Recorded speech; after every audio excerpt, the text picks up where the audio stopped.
Hello Facebook, hello YouTube, what's up everybody? This is Ruben and I'm back with another Ruben Report. Today I wanted to go ahead and get a jump start on the weekend once again, and start to put a little bit of miles on the bike. But before I go out, I bought a item off of Amazon that's gonna help me with a certain issue that I've been having with the last two rides that I did. As you guys know, it's the beginning of the summertime. Summertime is starting to creep out, and here in the Central Valley, it's starting to get quite hot out.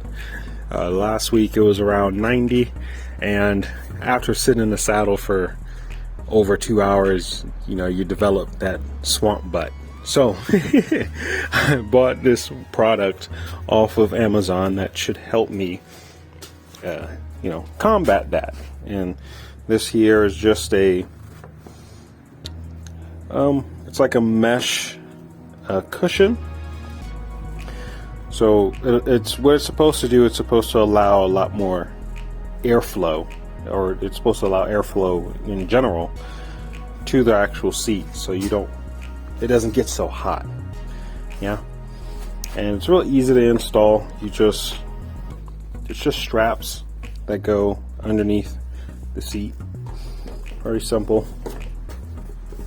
So I'll let you guys know, how this turns out. Probably for our much more bigger rides that we're going to be doing over the weekend. And I'm really excited because this coming weekend is Memorial Day's weekend, so I actually have 3 days to put some miles on the bike instead of just 2. So that's going to help me out quite a bit. So I'm gonna go ahead and finish getting this installed, and I'll probably head out here soon, get a little bit of miles on the bike. All right, we got everything set up here. Got the new seat cushion on. I'm also going to be stopping at AutoZone so that way I can drop off some old oil, recycle old oil. We're starting. Did not ride the bike since Tuesday when I went to the grocery store, so it's going to be the same miles, 234.3, and we'll see.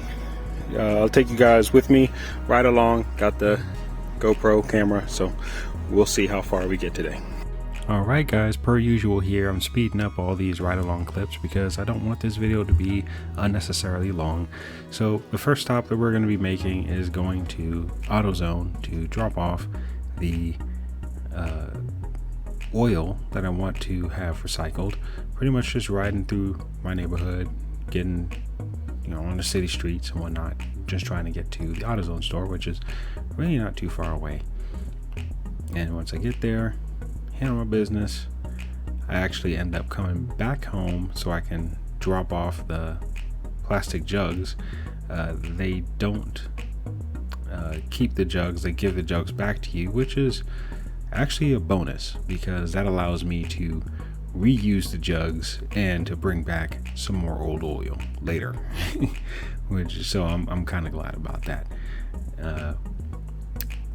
After this ride, I'm going to be checking my oil level because the last time, or the very first time that I did the engine break-in process,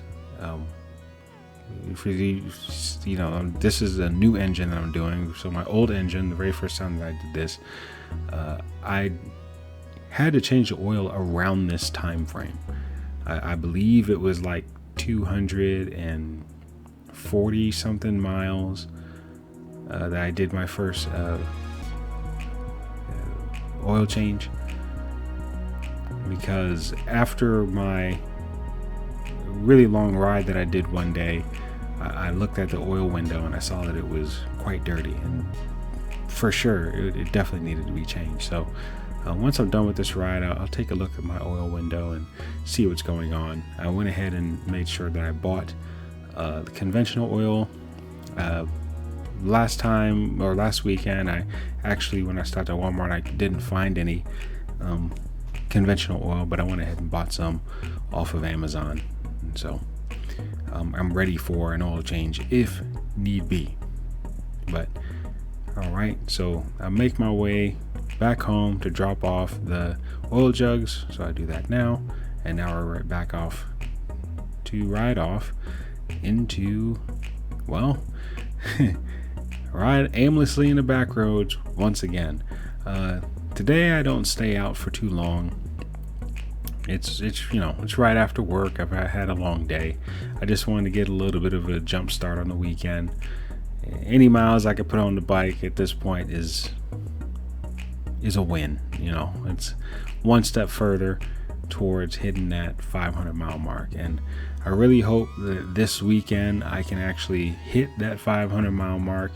I do have it's a 3-day weekend this time instead of only a 2-day weekend, so I have a little bit more time, and hopefully I can knock out the remaining however many miles I have to do Saturday and Sunday, so that way Monday I can get the oil change and the valve adjustment out of the way, and then we'll be able to see whether or not the bike can actually stand up to being used as a commuter for work next week.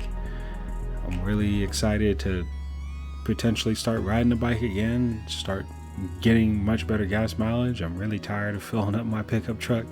So, it's been over a month now, have me having to use my pickup truck to go to work, and each week, it's been hurting me financially, on top of that, having to go all the way to Azusa to get the bike fixed, or in general, that was also a whole lot of money. So I'm really trying to get through this whole break-in process thing as quickly as possible, but I'm still trying to follow all the rules.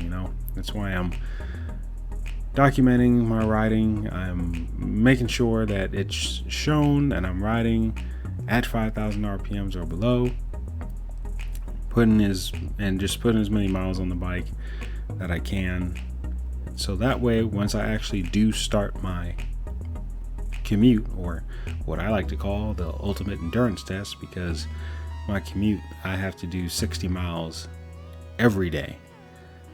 So that'll be 300 miles a week, and we'll see whether or not riding at 7,000 RPMs for the majority of my ride. You guys already know, some of you already know what my commute route already is. If you don't, you can go ahead and look at some of my older videos of my daily commute.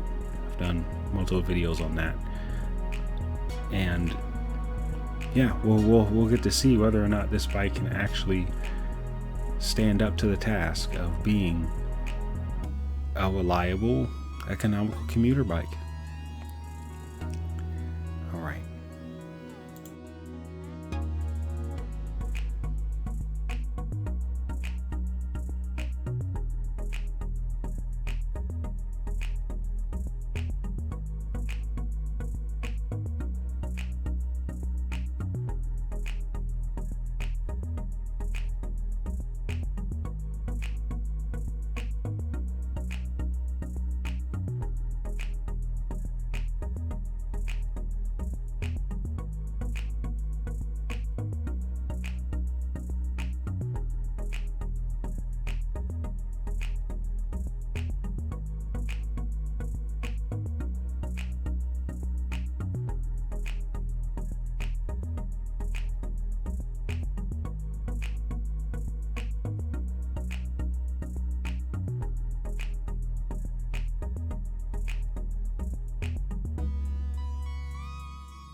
All right, that's it, folks. I am home. We have gotten to 269.2. So if you do the math, one moment, that is 34.9 miles, so almost 35 miles what we did. I just wanted to get a little head start. Didn't want to stay out too late because it is evening time and sun's going down, whatnot. Wanted to get home. The seat cushion so far, it's all right. It doesn't slide around, which is good. There's this material on the bottom that keeps it from moving. I don't know if you can see.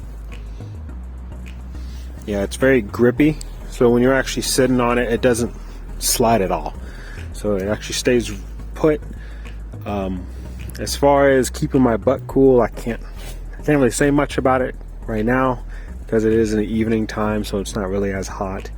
But tomorrow we'll definitely get to see it in real time, really put it through its paces and see how much of an effect it has on the overall riding comfort.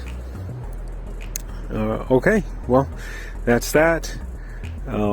Today and tomorrow I gotta put let's see, 130 miles pretty much. Yeah, almost 130 miles. No, 230 miles. Excuse me. Have to put 230 more miles on the bike, and then we can finally do the oil change and the valve adjustment. One other thing I want to note, when I did my engine break-in for the very first time, when I first got this bike, around this type of mileage was around the time last time that I actually had to do the first oil change. But I'm going to show you guys that clip and also like a picture of how dirty the oil was the very first time around. Hey, what's up, guys? I wanted to show you guys really quickly how you can view some of my older posts that I've made. The reason why I want to show you this is because throughout this series I'm pretty much going to be comparing my current break-in process, my current engine break-in journey, to my older engine break-in journey from the first time really that I had to break the engine oil in. And so there's two main methods of how you can view some of my older content. So in method number one, if you're on the desktop version, it probably would work on the mobile app version as well. You would go to members, and here I should be listed towards the top as a moderator. Okay, you would then just click on my profile, and clicking on my profile will then bring you to my page, and on my page is all of my posts. Here on my page, all of my posts are listed in chronological order, which pretty much means you're gonna have to go all the way to the bottom to see my first post. And I've made quite a bit of posts over the past couple of months since I've started posting. So this main post right here is the post that's going to be in question, or the post that I really wanted to show you guys. And I made this January 18th, and this was a post that I did when I was doing the engine break-in process the first time. The bike here was in completely standard configuration. I literally just got the bike, 3 days prior? Yeah, January 15th. That's when I had my RX3 delivered. So the only thing that I did, as you guys can see a couple days later, only thing that I did was put the center stand on and the tall seat, and I started riding. So later I did the LED headlight. Yeah, it's really interesting if you guys can actually get to see kind of like the origins of Ruben Reports. You get to see the beginning of my whole ownership experience. And I think if that interests you, guys can kind of get a better, deeper understanding of how it is that I've been owning the bike and my whole experience thus far. But anyway, the bike here was in a completely standard configuration at the time. Standard gearing, standard everything. It didn't have hand guards, didn't have heated grips, nothing. Standard spark plug, all that stuff. And the very first time that I did the engine braking process for this particular ride, we started at 131.2 miles and we ended the day at 235.9 miles. And at the end of the day, our oil looked like this.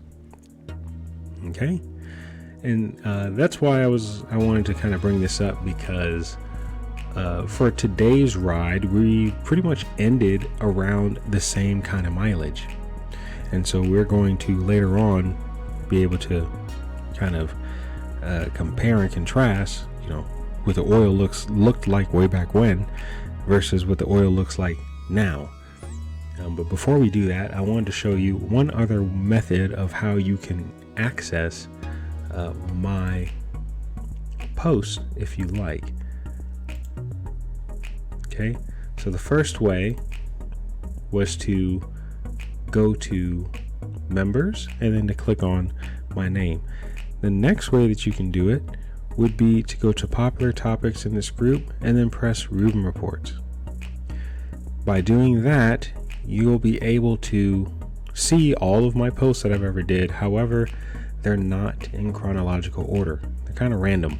So this one I did 2.5 weeks ago, and then this one was done January 17th. So as you can see, they're kind of random in here. Yeah, but nonetheless, this is just another method of a way that you can look at kind of my whole story as you will. So I just want to let you guys know that we're going to get to talking about the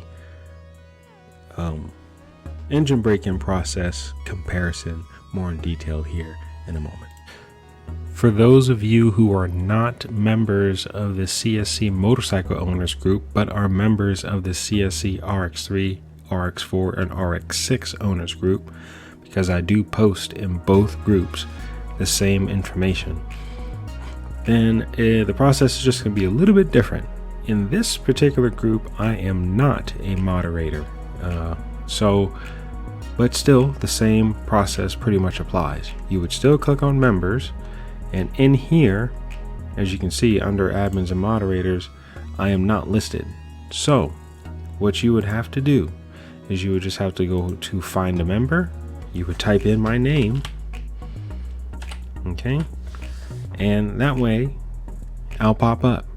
Same thing, you click on my name and all of my posts are also there. The same posts that I post in here are the same posts that I post in the other group. I pretty much have them in both groups just so folks of different groups can view the same content. So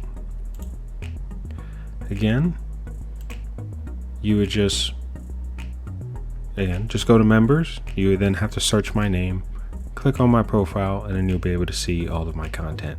Same thing with, if you go to my profile, everything will still be in chronological order, so you'll have to go all the way to the bottom to see the stuff from the very beginning.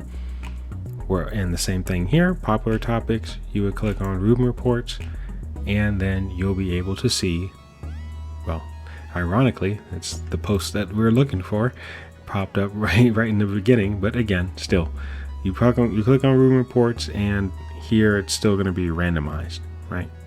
But both of those methods are methods that will work. All right.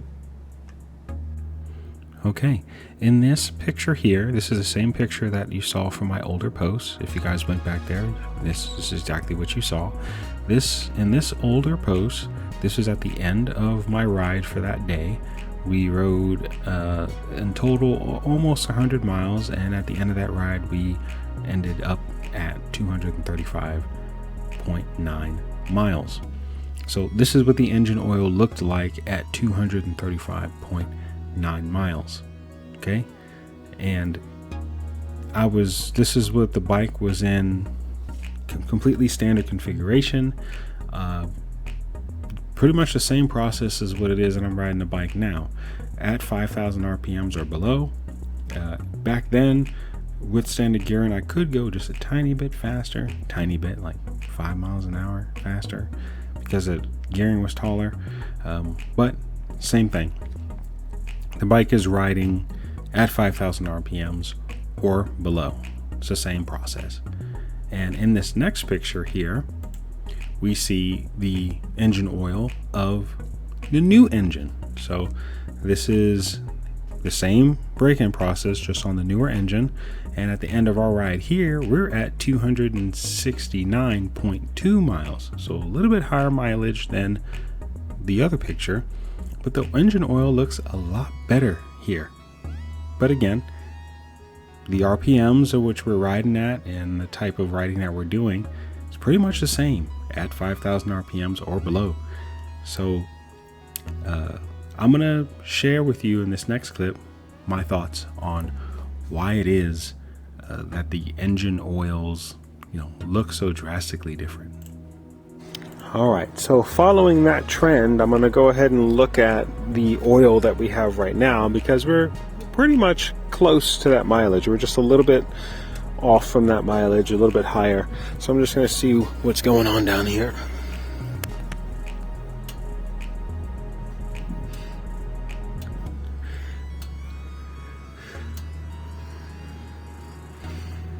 It actually looks pretty good. It's not like dark black, it's more like a crispy color.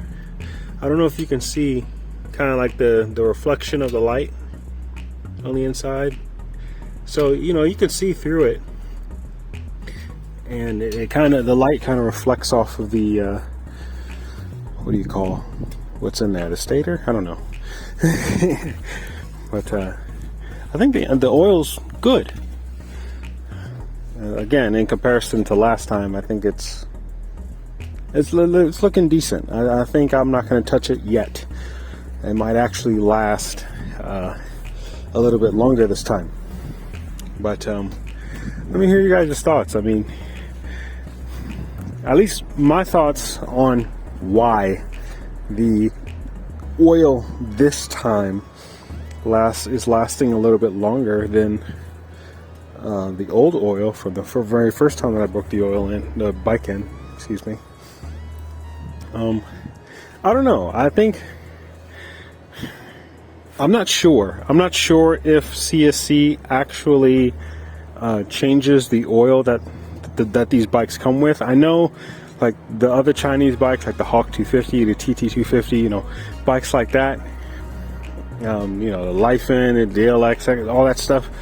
The oil that the manufacturers ship these bikes with is pretty atrocious. So again, I don't know if CSC changes that oil out and puts like good oil in, but I mean, that could be one reason why it is that the first time around I had to change the oil quite quickly, whereas this time